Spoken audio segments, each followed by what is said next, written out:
দেখুন এটা কতগুলো চাল কুমড়ো এরকম করে কেটে নিয়েছি এবং মাঝখানটা ফাঁক করে নিয়েছি। এটা পুর ভরা চাল কুমড়ো, খুব সুন্দর হয় খেতে। কিভাবে করবেন সেটাই দেখাচ্ছি। এইবার এইটাকে এরকম করে কেটে একটু নুন দিয়ে জারিয়ে রাখবেন, কারণ তাহলে পরে এটা নরম হয়ে যাবে। আর এর মধ্যে সর্ষে পোস্ত আর নারকেল বেটেছি, আর কাঁচা লঙ্কা দিয়েছি, তার মধ্যে একটু হলুদ দিয়ে রেখেছি। আর কিচ্ছু দিতে হবে না। আপনার যদি পোস্ত না থাকে দেবেন না, আর যদি নারকেল না থাকে দেবেন না।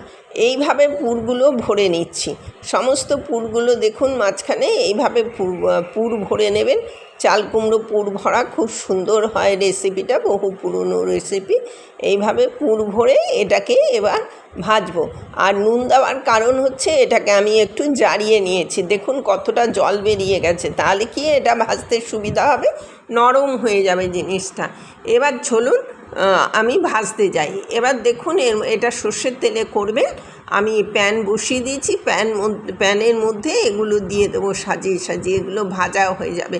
আর আপনি এটা বেসনে পুর দিয়ে ভাজতে পারেন, বেসন দিয়ে আপনি এটাকে করতে পারেন, বা চালের গুঁড়ো বেসন। আমি সেটা করিনি, এটা যাতে চাল কুমড়োটা বেশ ভাজা ভাজা হয় সেই জন্যেই এটা করেছি। এবার দেখুন এটা এক পিঠ হয়ে গেলে আমি আরেক পিঠ এটা করে দেবো তেলটা দিয়ে। এটা অত্যন্ত সুস্বাদু হয়, গরম ভাতে প্রথম পাতে খাওয়ার একটা অনবদ্য রেসিপি। এটা একবার করে দেখবেন। চাল কুমড়ো, পুর ভরা চাল কুমড়ো অত্যন্ত সুস্বাদু হয়। বাই দ্য ওয়ে, আমি নূপুর, আপনারা দেখছেন smile with Nupur and Tania. Please একটু সাবস্ক্রাইব করে দেবেন, বেল আইকনটা টিপতে ভুলবেন না, লাইক শেয়ার করে পাশে থাকবেন। নিত্য নতুন রেসিপি পেতে আমার চ্যানেলটা সাবস্ক্রাইব করে রাখবেন, তাহলে যখনই আপলোড করব আপনাদের কাছে পৌঁছে যাবে। ফিরে এলাম রান্নায়। দেখুন এটাকে উল্টে দিচ্ছি, এটা হয়ে যাবে এক্ষুনি। এক পিঠ হয়ে এসছে, নরম হয়ে গেছে। এবার আরেক পিঠ। এটাই একটু হয়তো পুরটা বেরোলেও, কিন্তু সেই তেল যেটা থাকবে মাখা মাখা মতন, সব কিছু মিশিয়ে তারপরে খাবেন। এটা অত্যন্ত সুস্বাদু হয়। এই বর্ষাকালে এই সময় তো প্রচুর চাল কুমড়া পাওয়া যায়। হয়ে গেছে, রেডি টু সার্ভ।